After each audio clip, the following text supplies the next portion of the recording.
Good evening, শুভ বিকেল বন্ধুরা। কেমন আছো? আশা করি সকলে ভালো আছো, সুস্থ আছো। তোমাদের আশীর্বাদে আমিও ভালো আছি, সুস্থ আছি।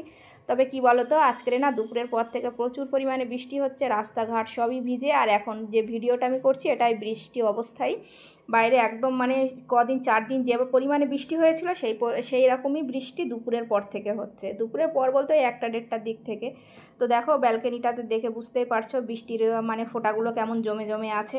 আর এই রজনীগন্ধা ফুলটাও বেশ সুন্দর হয়ে উঠেছে, আর এই গাছগুলোও বেশ সুন্দর দেখাচ্ছে। আর যেহেতু বিকাল হয়ে গেছে, তো এই গাছগুলো দেখলাম মাটিগুলো অনেক শুকনো হয়ে গেছে, যদিও এদেরকে বেশি পানি লাগে না, তারপরেও দেখলাম অনেকটা শুকনো হয়ে গেছে, তাই অল্প একটু একটু করে পানি দিলাম। কারণ একটু পানি না দিলে আবার একদম মাটি শুকনো হয়ে গেছে, তো হয়তো মানে গাছগুলো তেমন আর হয়তো বাড়বে না, ওই জন্য। তো যাই হোক বন্ধুরা, কেমন আছো একটু জানিও। আর আজকের ভিডিওটা বিকাল থেকে শুরু করেছি, কারণ সকালের দিক থেকে ওই যে কালকেরে বলেছিলাম যে একটু অসুস্থ ছিলাম, তো সকালের দিক থেকে আর ভিডিও করতে পারিনি। তো বিকেলবেলাতে যেহেতু বৃষ্টি হচ্ছে, তো মনে হলো ঘরেতে শুয়েছিলাম, তো বরমশাই বলল যে বৃষ্টি হচ্ছে যেহেতু, তো একটু কিছু নাস্তা তৈরি করো, খাবো। তো ওই জন্য বিকেলবেলাতে উঠে একটু নাস্তা তৈরি করতে গেলাম, আর তখন থেকে ভিডিওটা শুরু করলাম। তো দেখো কি নাস্তা তৈরি করি সেটাই তোমাদের সঙ্গে শেয়ার করব আজকে। তো প্রথমেই ঘরের ভিডিও, গাছপালায় পানি দিয়ে বাইরেটা দেখিয়ে নিয়ে চলে আসলাম রান্নার কাছে। এখানে এসে একটা আলু একদম কুচি কুচি করে কেটে নিচ্ছি, কারণ এই আলুটা দিয়েই একটু তৈরি করব, আর আলুটা দিলে একটু টেস্টিও হয়, ওই জন্য। তো বন্ধুরা, ভিডিওটাকেও স্কিপ করবে না, সবাই দেখবে, আশা করি তোমাদের ভালো লাগবে। আর যদি ভালো লাগে তো অবশ্যই লাইক, শেয়ার, কমেন্ট সবটাই করে দিও। আর যদি খুব কোনো অংশ ভালো লাগে তো একটা ছোট করে সাবস্ক্রাইব করে দিও। আর যারা আগে থেকে সাবস্ক্রাইব করে দিয়েছো তাদেরকে অনেক অনেক ধন্যবাদ আমাকে এতটা ভালোবাসা দেওয়ার জন্য। তো দেখো ওখানে আলুটাকেও কেটে ধুয়ে নিয়েছি, আর এখানে কড়া বসিয়ে কড়াই তেল দিয়ে দিয়েছি। আর এত পরিমাণে বাইরে যেহেতু বৃষ্টি হচ্ছে, তো দেখলাম প্রচুর পরিমাণে মশাও আসছে, ওই জন্য একটা মর্টিনও ওখানে ধরিয়ে দিলাম। আর এই যে দেখতে পাচ্ছ তেলটা কেমন গরম হয়ে গেছে, তো আলুটা ছেড়ে দেওয়ার সাথে সাথে দেখলাম যে অনেক ছিটকাচ্ছে, কারণ হয়তো আলুতে পানি ছিল, ওই জন্য। তো তারপরে আলুটাকে কড়াইতে দিয়ে দিলাম, দিয়ে এবার একটু নাড়াচাড়া করে নিয়ে, যেমন মানে একে একে মশলা দিতে হয়, মরিচের গুঁড়ো, তারপরে তোমার হলুদের গুঁড়ো, তারপরে হচ্ছে নুন, অল্প করে একটু রেড চিলি দেবো। তবে যখন আলু ভাজা করি তখন রেড চিলি দিই না, তবে এটাতে একটু রেড চিলি দিলে কী হয় বলো তো, কালারটা একটু সুন্দর হবে, ওই জন্য। তো আলু সেমই আলু ভাজার মতনই, আলুটাকে আগে একটু মানে হালকা ভেজে নিচ্ছি। তো সব কিছু মশলা দিয়ে একটু ভালো করে নাড়াচাড়া করে নিয়ে এই যে সেনিটা ঢাকা দিয়ে দিলাম। আর পাশে এই যে চা করছি, আবার বরমশাই বলল যে বৃষ্টি হচ্ছে যেহেতু ঘরেতে আছে, তো বলল বৃষ্টি হলে একটু মানে ঘরেতে থাকলে একটু বিকালের দিকে ওর একটু চায়ের নেশা লাগে, তো আমাকে বললে একটু চা করে দিতে। তো আমি গিয়ে পানি বসিয়ে দিয়েছি, তারপরে ওনার আর মানে পছন্দ হলো না, নিজেই চলে গেল চাটা করতে। তো দুধ টুধ ঢেলে দিয়েছে। আর এখানে দেখো আলুটা আমি দেখে নিলাম গলে গেছে। তো ওই যে মাংস যেটা আমি কুচিয়ে রেখেছিলাম হাতে করে, হাতেই মানে কুচি কুচি করে রেখেছিলাম, তো সেটাই দিয়ে দিলাম। আর মাংসটা কি বলো তো আজকে রান্না করা ছিল, তো একটু বেশি হয়েছিল, তো সেটা কি করব, ওই জন্য ওই যে এই আলুর সঙ্গে দিয়ে ওই যে নাস্তাটা তৈরি করব, ওই জন্য মাংস দিয়েই নাস্তাটা হবে, তো ওই জন্য। আর এই যে দেখো এখানে একটু পেঁয়াজ কুচিও দিয়ে দিলাম শেষে। আলু মাংসটা একটু নাড়াচাড়া করে নিয়ে পেঁয়াজ দিয়ে দিলাম, পেঁয়াজটাও একটু হালকা গলে গলে আর তারপরে হয়ে যাবে। আর এই যে ওপর থেকে একটু গরম মশলার গুঁড়ো দিয়ে দিলাম, দিয়ে সামান্য একটু নাড়াচাড়া করে নিয়ে তুলে নেব। আর ওদিকে চাটাও হয়ে গেছে বলতে না, মানে দুধ চিনি দেওয়ার পরে একটু হালকা ফুটে উঠেছে, আর একটু বেশি করে ফোটাতে হবে, কারণ বরমশাই আবার একটু বেশি না ফুটলে চা খেতে চায় না, বলে কেমন কাঁচা দুধ দুধ গন্ধ লাগে। তো এখানে দেখো এই যে আমার ভাজা হয়ে গেছে, আর আমি ভাজাটাকে একদম পুরো উঠিয়েই নিচ্ছি। দিয়ে এবার কি বলো তো একটু ঠান্ডা করতে দেবো, কারণ অনেক গরম, তো আর এত গরম মানে আমি ঠিক দিতে পারবো না, বা হাতে ধরতেও পারবো না, গরমটা লাগবে, ওই জন্য একটু মানে হাওয়াতে এবার দিয়ে রাখবো। দিয়ে আমার যে মেন কাজ হচ্ছে যে খামির করা, সেটা করব। তো খামির করার আগে বরমশাই বললো যে চা হয়ে গেছে, ছেঁকে দিয়ে দাও। তো এই যে ওদের মানে বরকে এখানে চা ছেঁকে দিচ্ছি, আর তারপরে ছেলেও বললো যে আমিও একটু চা খাবো, আমাকে একটু দিও। তো ওর পাপাকে একটু অল্প করেই দিলাম, আর তারপরে ছেলেকেও একটু চা দিয়ে দিলাম। আর মেয়েটা তখনও পর্যন্ত ঘুমাচ্ছে, ওঠেনি, ও থাকলে তো আরও জেদ করতো চা খাওয়ার জন্য। তো দুজনকেই চা দিয়ে দিলাম, আর দুজনে এবার ওখানে গিয়ে খাক। আর এখানে আমার হয়ে গেছে এই যে পানিটা কেমন বুজবুজ করে উঠেছে, দেখতেই পেলে খামিরের পানিটা। তো ময়দাটাও দিয়ে দিলাম, দিয়ে একটু নাড়াচাড়া করে নেব, নিলে মানে খামিরটা রেডি হয়ে যাবে। এই যে দেখো খামিরটা একদম হয়ে গেছে, আর একদম পুরো নরম নরমই হয়েছে। আমি যখন খামিরটাকে মানে মতেছিলাম, তো তখন আর একটুও পানি দিতে হয়নি। ওই যে খামিরটা যে নরম হয়েছিল ওই নরমেই আমার খামির মানে দলা করা হয়ে গেছে।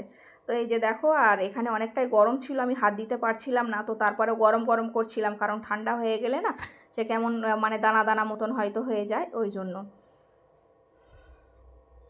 তো এখানে খামির মতা হয়ে গেছে একদম, একটুও কিন্তু পানি দেয়নি, দেখতে পাচ্ছ একটুও পানি দেয়নি। পানি নিয়ে বসেছিলাম কিন্তু একটুও দেয়নি, কারণ পানি লাগেইনি।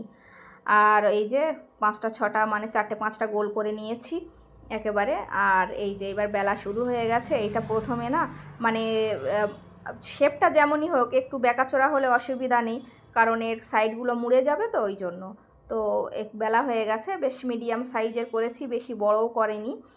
একটু রুটির থেকে একটু ছোট সাইজ করেছি, কারণ বেশি রুটির মতন বড় করলে না কি বলো তো, জিনিসের শেপটা দেখতে তেমন একটা ভালো দেখাবে না, ওই জন্য।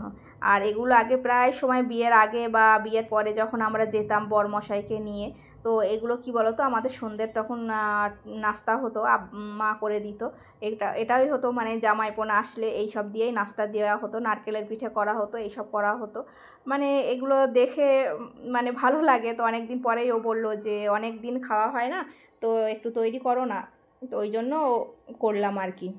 তো করতে বেশ অনেকটাই সময় লাগে, মানে একলা হাতে করতে গেলে অনেকটাই লাগে, এবার দু একজন থাকলে না অতটা সময় লাগে না।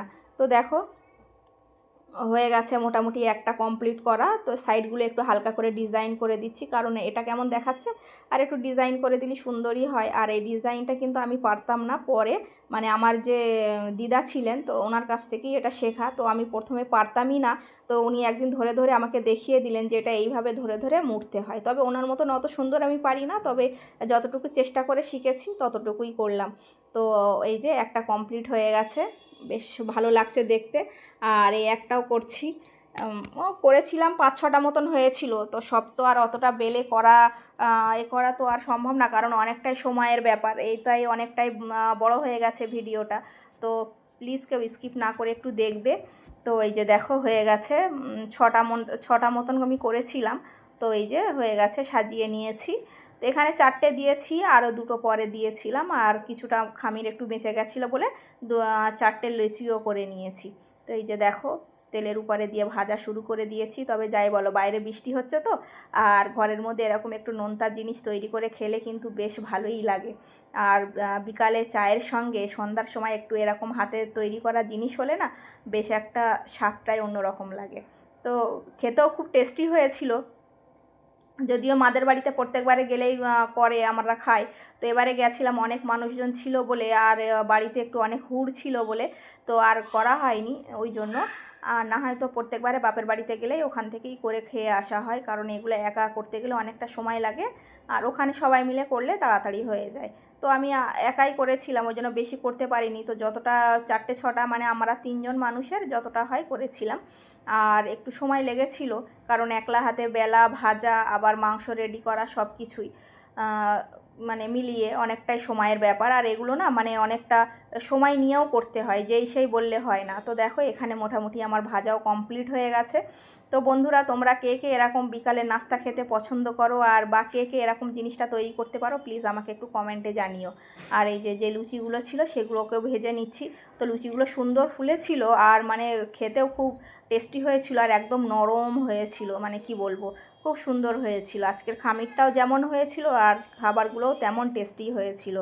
তো এই যে দেখো এখানে আমি মানে সব সাজিয়ে নিচ্ছি, হয়ে গেছে করা রেডি পুরো একদম, আর কোনো নেই, এবারে শুধু খাওয়ার পালা। তো ঘরে বরমশাই বসে আছে, ছেলে মেয়েটা উঠে গেছিলো পরে, তো ছেলে মেয়ে সবাই বসে আছে। তো এই যে ঘরে এসে দিয়ে গেলাম, সবাই মিলে খাচ্ছে আর আমি একটু ভিডিও করছিলাম।